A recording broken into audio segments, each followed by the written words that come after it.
Vamos então para a aula número 8. Não, 10. Deixa eu buscar aqui a apostila. É a 10. E nós vamos já chegando para o finalmente, né? Depois a 11, a 12 já está aqui, ó. Deixa eu vir na tela que fica melhor. Ok.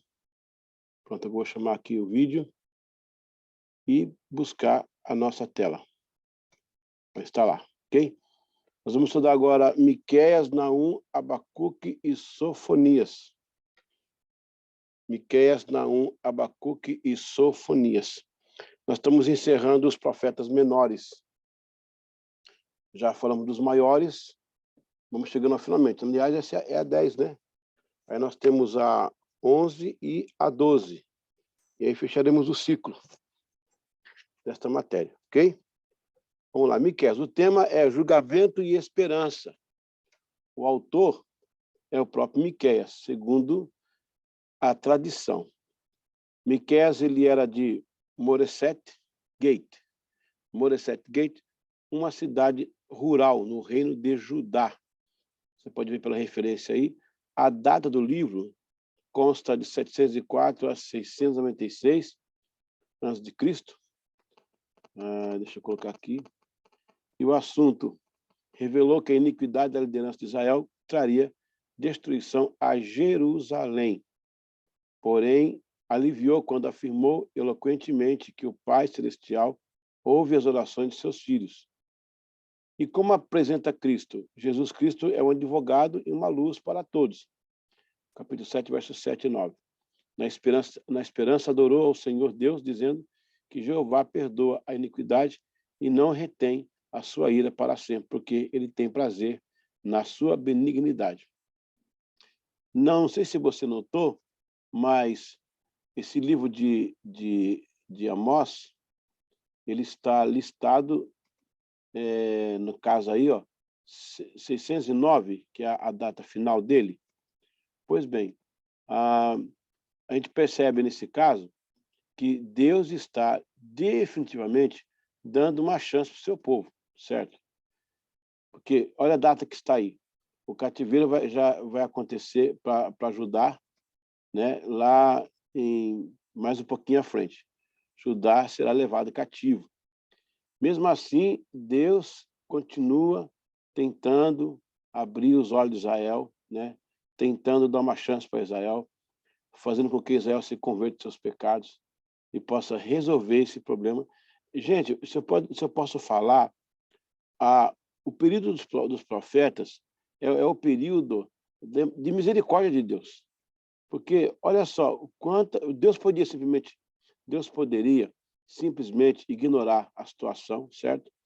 Poderia permitir de cara logo o cativeiro em cima do povo de Israel. Ele poderia já resolver isso de uma forma mais rápida possível. No entanto, para que ninguém o acuse, aí você vai ter a questão da Teodiceia, que é o Deus de justiça, para que ninguém o acuse, para que ninguém possa dizer que Deus foi infiel ao seu povo, que não deu oportunidade, ele levanta uma gama de profetas até para o reino que ele sabe que não vai ter condição. Aí você pergunta, mas Deus não é onisciente? Ele não sabia que acontecesse na frente? Tá, mas isso não vai impedir que ele também seja misericordioso, mesmo sabendo que Israel faria o que faria e que no processo iria dar, no final, só Judá para segurar Cristo ao mundo. Deus levou essa situação dessa forma.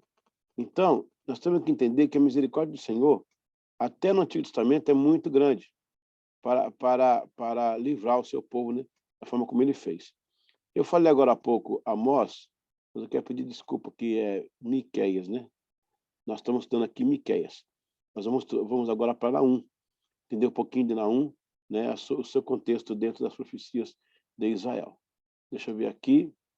Deixa eu buscar aqui a tela de novo. Vamos para Naum. Ok. Aqui preciso colocar só um antes de Cristo para vocês. Um A.C. E o assunto já foi falado. Então, Miqueias faz parte desta tentativa de Deus, né, de tentar trazer Israel de volta. Mas, infelizmente, o povo não ouviu e, em ambos os casos, né, Deus só segurou Judá por causa que a promessa, né, da semente estaria em Judá. Livro de Naum, o tema, os juízos do Senhor contra os opressores assírios, são respostas da sua compaixão pelas vítimas deles. Olha que tema interessante. Eu vou ler de novo. Os juízos do Senhor contra os opressores assírios são respostas da sua compaixão pelas vítimas deles. O autor desse livro aí, no caso, é o próprio Naum, segundo a tradição, o profeta Naum. Não sei se você lembra daquela cidade em Israel chamada Cafarnaum, Caf-Nahum, aldeia de Naum, né? Não vou dizer que foi esse profeta aí. Eu não posso arriscar aqui, porque eu realmente não encontrei certeza na historicidade. Mas é uma aldeia de alguém chamado Naum. Esse livro está datado de 612, né? Antes de Cristo. E o assunto deste livro é a mesma Nínive que fora alvo da misericórdia de Deus 100 anos com Jonas, 100 anos atrás, né, com Jonas, agora seria aniquilada pelos medos persas. Então, aquela mesma cidade que teve há 100 anos, né, a misericórdia de Deus pela pregação do profeta Jonas, agora a gente vai ter aí uma triste notícia que virá, né, o juízo de Deus através dos medos e os persas. Os medos e os persas já estão combatendo os babilônicos, assírios, babilônicos, medos, persas, macedônicos, ptolomaicos, siríacos, e aí vai. Roma. Como é que... bom, ainda tem mais um pedacinho. Os resistentes ao arrependimento não serão confortados. Tá vendo? Mas os justos verão a justiça de Deus, que sem acepção de nações se importa pelos injustiçados. Como é que o livro apresenta Cristo, gente? Assim como Cristo aniquilou o pecado na cruz, Deus permitiu o aniquilamento do pecado da cidade pela destruição de quem provocaria este mal.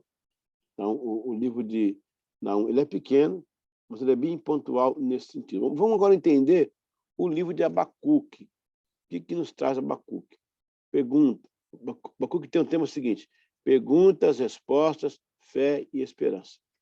O autor do livro também, pela tradição, é considerado o próprio Abacuque. E a data deste livro está em 600 antes de Cristo, 600 anos antes de Cristo.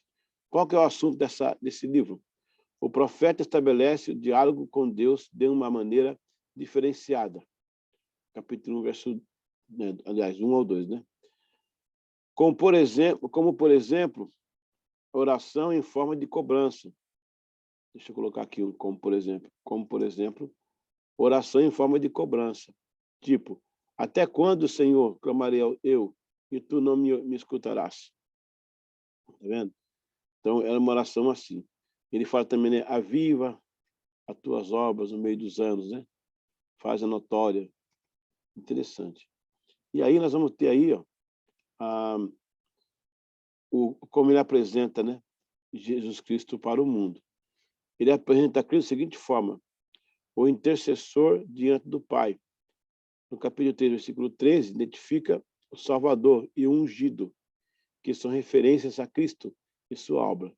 Ainda Abacuque faz alusão ao avivamento, acabei de falar, lembra? O avivamento do Espírito Santo, no capítulo 3. Ele fala: viva, Senhor, a sua obra no meio dos anos, né? Ele é considerado o profeta do avivamento do Antigo Testamento por causa desse texto que o pessoal usa muito para pregar, né? Usa muito como um fundo de pregação. Em último lugar, vamos ver o livro de... Deixa eu botar aqui um pouquinho, para você ter ideia aí, ok? Sofonias. Sofonias. O tema dele é: Deus castigaria os orgulhosos e recompensaria os justos em amor. Foi esta recompensa que legitimou a volta de Judá do cativeiro. O autor é o próprio Sofonias, um dos profetas menores em Judá. A data, 630 a.C. O assunto, 100 anos antes, o reino do norte fora destruído pela Síria. Na verdade, 722, né? E agora haveria um juízo sobre Judá pela falha em obedecer a Deus e o pecado eminente sobre Judá. Como que o livro de Sofonias apresenta Cristo? O nome de Sofonias significa o Senhor escondeu, uma alusão clara ao dia em que o Senhor escondeu seu povo com o sangue do cordeiro, dos umbrais da porta, no Egito. Assim, Jesus protege seu povo, sua igreja, pelo sangue do Calvário. Muito bem. Continuando aqui, os livros deuterocanônicos. Deixa eu ver só aqui o final, para a gente saber se vai ter a provinha. Ah, sim, vem a última prova aí. Olha aí, você já quase completou aí as provas, só falta a última agora. Vamos para os livros deuterocanônicos. O termo deuterocanônico é indicado para evocar uma coleção de 7 livros relacionados pela Septuaginta, do século II. A ênfase deu-se no Sínodo de Jâmia. Eu vou grifar aqui os 7 livros, ficar bem nítido essa informação para você. 7 livros. No concílio de Jâmia, o concílio rabínico, farisaico, veja, não confunda a Septuaginta com Jâmia, tá? O que vai acontecer em Jâmia é antes de Cristo também, mas vai refletir. Olha, eu vou até começar de novo. O termo deuterocanônico é indicado para evocar uma coleção de 7 livros pela Septuaginta, do século II. Então, a Septuaginta identificou esse processo e chamou de deuterocanônicos. Por quê? Porque esses livros foram ênfase no sínodo, no concílio de Jâmia. Era um concílio rabínico farisaico, realizado entre o final do século I e o início do século II. Não os considerou canônicos, bem como alguns grupos cristãos, comumente os protestantes.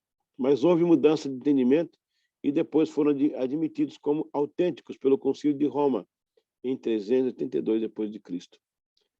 De Hipona, em 393, o terceiro Concílio de Cartago, em 397, e o Concílio de Florença, em 1431, já é no período da Renascença. E também no Concílio de Trento, iniciado em 1545, daí também temos a Companhia dos Jesuítas, né, por Inácio de Loyola. A Septuaginta identificou como deuterocanônico porque significa o que vem depois, né? Eles consideravam que os livros inspirados eram os que estavam escritos em língua hebraica, os que fossem feitos nos limites de Israel e que estivesse mais perto do período de Daniel, de Esdras. E isso era considerado os livros inspirados. Fora disso, algumas restrições, né? Aparece também o livro das Odes. Aparece também o livro, deixa eu pôr aqui, lá embaixo. Aparece também o livro, pronto, deixa eu arrumar aqui, o livro das Odes. Vou colocar em maiúsculo, porque é um livro, né? Uma menção de uma obra. Vou até pôr em negrito para ficar melhor. O livro das Odes, que seria isso, né? É uma coleção, na verdade, uma coleção de cânticos e preces, entre os quais destaca-se a oração de Manassés. Os livros deuterocanônicos foram escritos entre Malaquias e Mateus, exatamente no período interbíblico, né? Quando Deus já não falava mais com a terra. Ou seja, numa época em que, segundo o historiador judeu Flávio Joséfo, cessara por completo a revelação divina.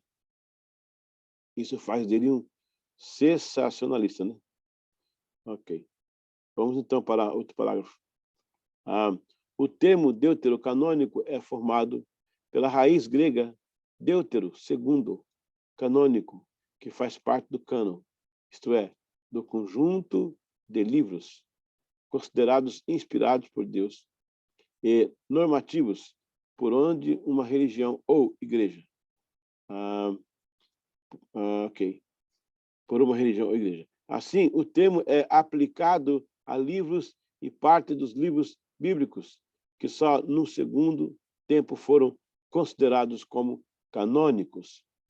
O adjetivo deuterocanônico é originalmente aplicado a esses textos pelos cristãos, pois por considerarem que foram adicionados num segundo momento da história do cristianismo, como inspirados e fazendo parte integral da Bíblia para os católicos, mas não para os protestantes. Isso aí, então, o protestante já não pensa assim, ele não aceita os canônicos, né? Os católicos aceitam alguns canônicos. Por outro lado, para esses últimos, os livros não são considerados patrimônios históricos, tendo, portanto, algum valor literário e religioso. Para os protestantes, então, os livros têm um valor histórico, mas não religioso. Além da Igreja Católica Apostólica Romana, latina, outras igrejas utilizaram-se dos livros deuterocanônicos em suas Bíblias, tais como a Igreja Anglicana, Judaica, aliás, a Igreja Anglicana, as igrejas ortodoxas, copta, siríaca, russa. Algumas correntes judaicas, como a do judaísmo etíope e o judaísmo egípcio, também aceitavam os livros deuterocanônicos como livros inspirados e os incluem em sua lista, em seus cânones. O assunto da autoridade e do valor teológico desses livros foi tratado em vários concílios e documentos papais, sobretudo em 1545 e até 1563. Muito bem. Aqui tem a listinha dos livros deuterocanônicos, né? Lista dos livros deuterocanônicos do Antigo Testamento. São deuterocanônicos, apócrifos, protestantes, ou os seguintes livros véteros testamentais. Deixa eu colocar só apócrifo, tirar aqui o protestante, para não confundir com o movimento. A gente vai confundir aqui o aluno com o movimento, eu vou tirar isso aqui. Pronto. Quais são, né, no catolicismo romano, os livros sobressalentes, que são apócrifos, não inspirados, segundo a tradição? Temos Tobias, Judite, 1º e 2º Macabeus, Sabedoria de Salomão, Eclesiástico, também chamado Sabedoria de Deus, filho de Sirag, em Belg-Sirã, Baruch, então Eclesiástico. Ok.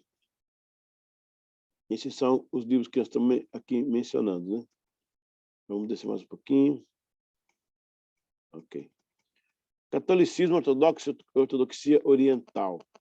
Na Igreja Católica Ortodoxa e na Ortodoxia Oriental, além dos livros citados acima, também são incluídos os seguintes. Primeiro Esdras, conhecido como terceiro na tradição Vulgata Latina. Segundo Esdras, conhecido como Esdras da tradição, como o quarto, né? Ali em cima, Esdras é conhecido como o terceiro Esdras da tradição Vulgata Latina. Vamos voltar aqui um pouquinho, gente. Na Igreja Católica Ortodoxa e na Ortodoxa Oriental, além dos livros citados acima, também são incluídos o seguinte, quer dizer, além daqueles apócrifos que eu acabei de ler lá atrás, Judite, Baruch, tal, tem esse aqui também. Primeiro Esdras, conhecido como terceiro Esdras na tradição Vulgata Latina. Segundo Esdras, conhecido como quarto Esdras na tradução Vulgata Latina. Também é nomeado como terceiro Esdras da Igreja Ortodoxa. Estava, pois, segundo Esdras e Neemias juntos, como ainda não apresentados no judaísmo rabínico e caráter. E o terceiro Macabeus e até o quarto Macabeus, nesse contexto literário. Catolicismo ortodoxo e catolicismo oriental. Na Igreja Católica Ortodoxa e na Ortodoxia Oriental, além dos livros citados acima, também são incluídos os seguintes. Olha lá. Primeiro Esdras, conhecido como terceiro Esdras na tradição Vulgata Latina. É quase igual a outra ali, né? Segundo Esdras, conhecido como quarto Esdras da tradução Vulgata Latina, também nomeado como terceiro Esdras na Igreja Ortodoxa. Aí está, pois, segundo Esdras e Esdras e Neemias juntos. Aí nós temos aí, além desse que eu já li lá atrás, né? Temos aí o terceiro Macabeus, quarto Macabeus, o livro de Odes, uma coleção de cânticos e preces, dentre os quais destaca-se a oração de Manassés. Também chamado de apócrifos, título que Jerônimo deu aos livros deuterocanônicos. É um termo grego que significa oculto. Não se sabe exatamente o motivo que o levou a escolher estas palavras, já que esses livros não tinham nada de oculto. Você entendeu agora?